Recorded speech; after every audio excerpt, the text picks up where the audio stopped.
Welcome back to Decluttered Revolution. As 2026 starts, a lot of people feel the urge to reset to finally get things under control. But even with a new year, many spaces still feel the same.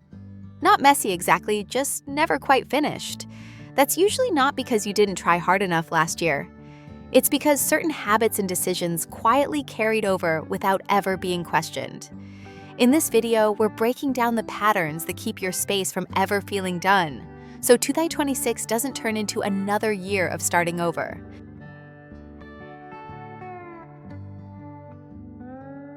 Number 1. Let's start with the most common reason people get stuck keeping things without a clear practical value. One of the main reasons we keep things is emotional attachment. An item reminds you of a past version of yourself, a project you once cared about, or a phase of life that's already over. On top of that, there's guilt you paid for it or someone gave it to you, so letting it go feels like wasting money or effort.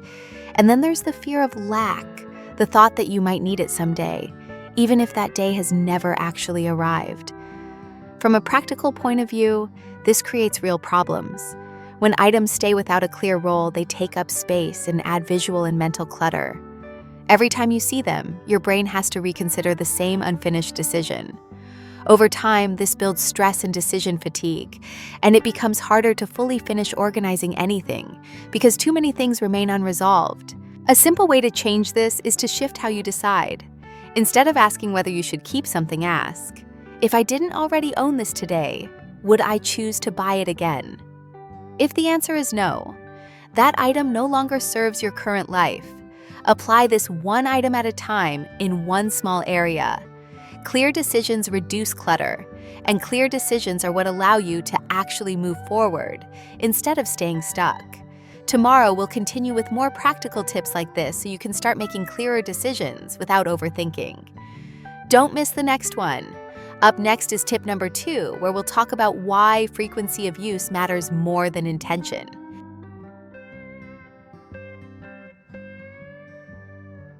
This is something I didn't notice at first because it sounds so reasonable. I kept things because I meant to use them. Books I planned to read, tools I thought I'd need, items I told myself I'd get to when things slow down. Over time, I realized those intentions weren't harmless. They were just sitting there, quietly piling up. Not because I was using them, but because I didn't want to admit that my daily life had already moved on without them. The intention stayed, but the habit never showed up. What made this frustrating wasn't the items themselves. It was the gap they created. Every drawer had things that belonged to a plan instead of a routine.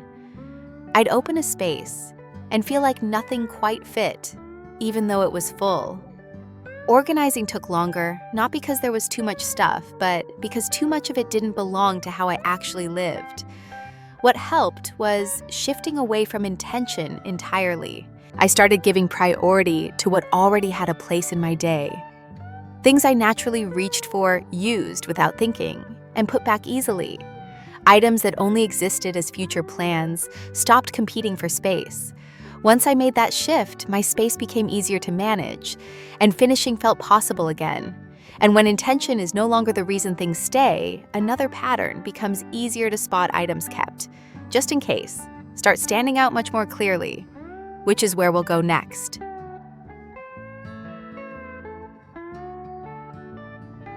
At some point, you start noticing that the space isn't filled with things you use, it's filled with things you might use. Extra cables, spare containers, old manuals, random items kept, because letting them go feels risky. I used to think this was a smart habit. Keeping backup sounded responsible. But when I paid attention, most of these items hadn't been touched in years. They weren't supporting my daily life in any real way.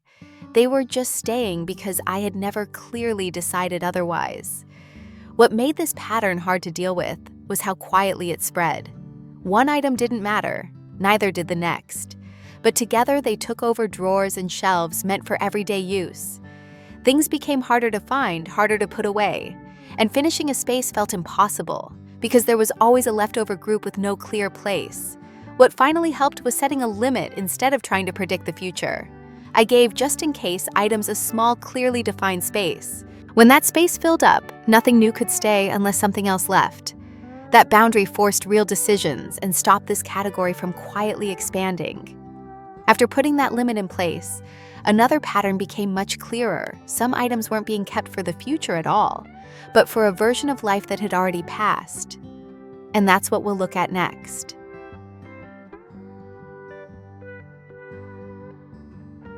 At some point, you'll catch yourself keeping things simply because they once fit your life, even though they no longer do. You can usually spot this when you're organizing and keep thinking, this used to make sense. Clothes from a job you no longer have. Gear for hobbies you don't practice anymore. Items tied to routines that quietly disappeared without you noticing. I've learned that these things don't stay because they're useful now, they stay because they once were.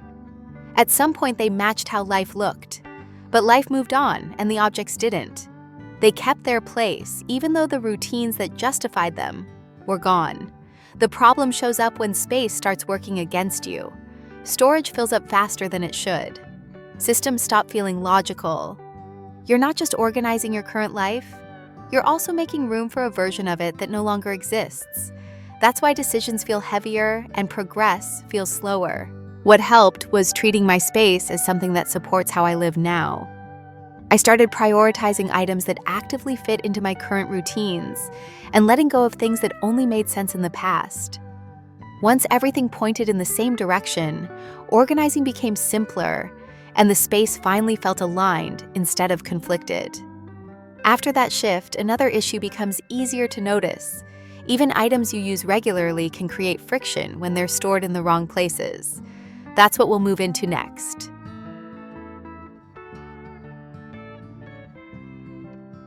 You don't always notice this until you start using your space again and feel slightly annoyed for no clear reason. Some items are genuinely useful, but they're stored in places that don't match how you use them.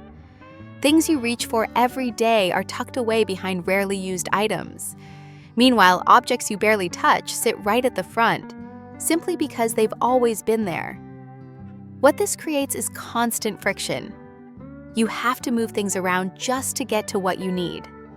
You leave items out because putting them back feels like extra work. Over time, this small inconvenience turns into clutter, not because you have too much, but because your storage doesn't support your habits. What worked for me was paying attention to movement, not categories. I noticed where my hand naturally went, which items I grabbed without thinking, and which ones I kept pushing aside. Then I adjusted the space to match that behavior. The most used items earned the easiest access. Everything else moved back or out of the way. Once things were stored according to use instead of logic on paper, daily routines became smoother. Less effort meant things were more likely to be put back, and spaces stayed finished longer. And when storage starts supporting how you move through your day, another pattern becomes obvious. Some clutter isn't about placement at all, but about keeping too much of the same thing. That's where we'll go next.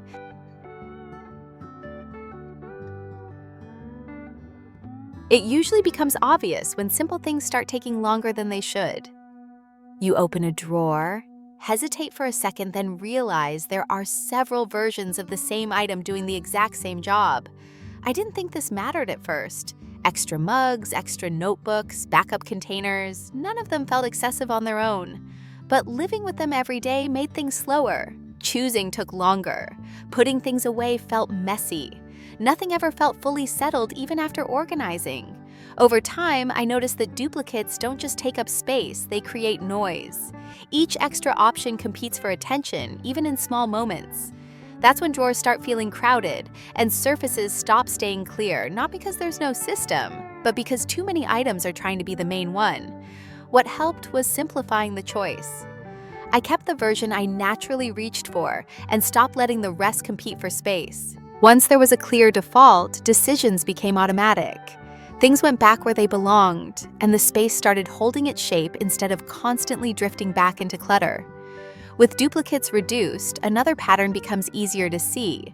Some items don't create clutter by quantity, but by the extra work they add to everyday routines. That's where we'll go next.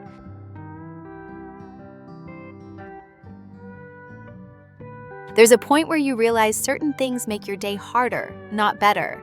Tasks take longer. Small routines feel annoying, and yet nothing looks obviously wrong at first glance. Some items stay simply because they still work, even though they complicate everything around them. They need special care, extra cleaning, careful storage, or constant adjustment. Living with them means more steps every time you use the space, even if the item itself seems harmless. I started noticing this with things that never fit smoothly into the system. They required moving other items out of the way, remembering extra steps, or dealing with small inconveniences every single day. Over time, those tiny frictions added up. Spaces stopped staying finished, and daily tasks felt heavier than they needed to be. The shift happened when I stopped looking at whether something technically worked and started paying attention to how much effort it demanded. Items that were easy to use, easy to store, and low maintenance naturally stayed in rotation. The rest slowly fell away, not because they were bad, but because they asked for more than they gave back. With less friction built into daily routines, another issue becomes clearer. Some clutter isn't about effort or placement at all, but about holding on to things that no longer earn the space they take. That's where we'll go next.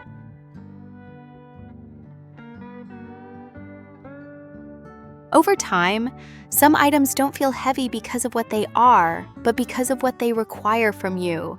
These are the things you never fully decide on. You don't use them often, but you don't remove them either. They sit there as maybe later items not clearly kept, not clearly gone. Every time you come across them, your brain pauses for a second, then moves on without resolving anything. Living with this kind of indecision has a cost. Spaces feel unfinished because they actually are unfinished. You can tidy, rearrange, even reorganize, but the same items keep resurfacing. They don't belong anywhere specific, so they never settle, and neither does the space around them. I noticed that these items were the main reason organizing felt repetitive. It wasn't the amount of stuff, it was the number of unresolved decisions. The same things demanded attention again and again, quietly slowing everything down. Progress started when I stopped allowing items to stay undecided. Each thing either had a clear role, a clear place, or it was removed from the space entirely. Once decisions were final instead of postponed areas, stopped reopening themselves, and finishing actually felt final. When indecision is no longer taking up room, another pattern becomes visible. Some clutter isn't about uncertainty, but about convenience. That's what we'll move into next.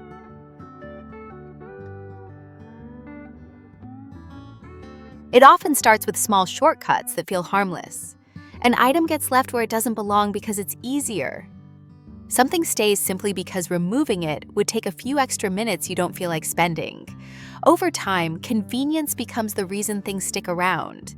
Not because they're useful, but because dealing with them feels slightly annoying. Boxes stay unopened. Items linger in temporary spots that quietly turn permanent. The space works, but never quite well. Living like this creates a slow buildup. Surfaces attract more stuff. Storage fills unevenly. You end up working around objects instead of with the space. Nothing breaks, but nothing feels resolved either, and that low-level friction adds up day after day. The shift came from stopping automatic decisions. Instead of letting convenience win by default, I started resetting spaces back to their intended state. Items either earned a clear place or left the area altogether. Small resets prevented small messes from becoming permanent features. When convenience no longer runs the show, another pattern becomes easier to notice. Some clutter isn't about ease or indecision, but about habits that quietly bring new things in faster than anything leaves. That's what we'll look at next.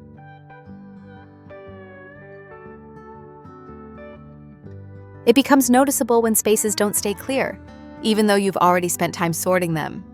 New items enter quietly and regularly.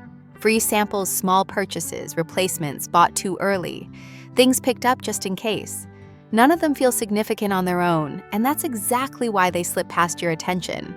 They arrive without a decision while nothing leaves at the same pace. Over time, this creates imbalance. Storage fills even though you've decluttered before. Drawers slowly tighten. Shelves start feeling crowded again, not because you failed, but because the flow was never adjusted. More came in than went out.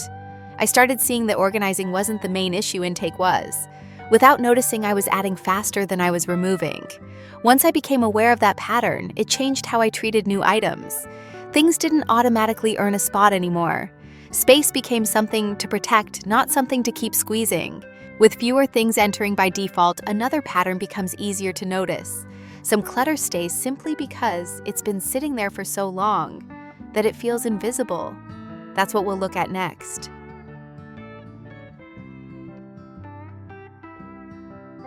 Some items stop standing out simply because they've been around for so long. They sit in the same spot year after year, blending into the space until you barely notice them anymore. Not because they're useful, but because they've become part of the scenery. You walk past them, work around them, and stop questioning why they're still there. I realized these were some of the hardest things to deal with, not because they mattered, but because they no longer registered. They didn't demand attention, so they never triggered a decision. And yet they quietly took up space that could have been clearer, easier, or more intentional. The impact shows up when you try to reset a space and can't quite get it to feel clean or finished. Everything looks familiar, but nothing feels intentional. The room feels full even when you've already removed the obvious clutter. What made a difference was slowing down and intentionally noticing what I had stopped seeing. Items that hadn't been consciously chosen in a long time needed a clear reason to stay. When everything left in the space had been deliberately reaffirmed, the room finally felt lighter. Not because more was gone, but because what remained was there on purpose. With those background items addressed, the final piece becomes clear. Keeping a space finished requires a different mindset than decluttering it in the first place. That's where we'll end.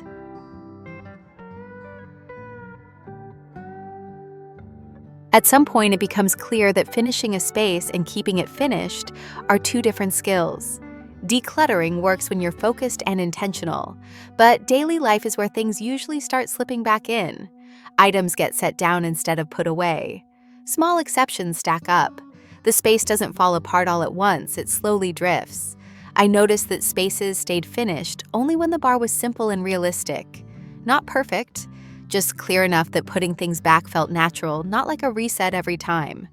The goal stopped being keeping things tidy and became making it easy to return to zero.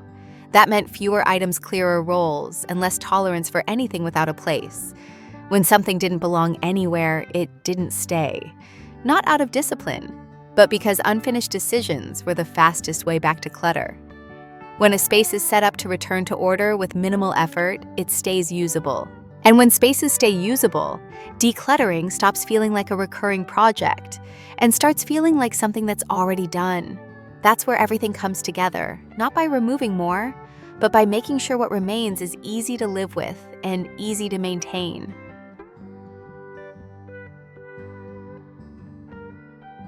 You don't have to get rid of everything. You just need to be willing to choose again.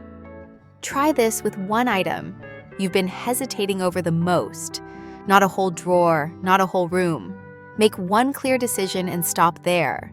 That single choice already changes how the space feels. And if you want to go deeper into the psychology behind clutter, why decisions get stuck, and how to make them easier, stay with this series.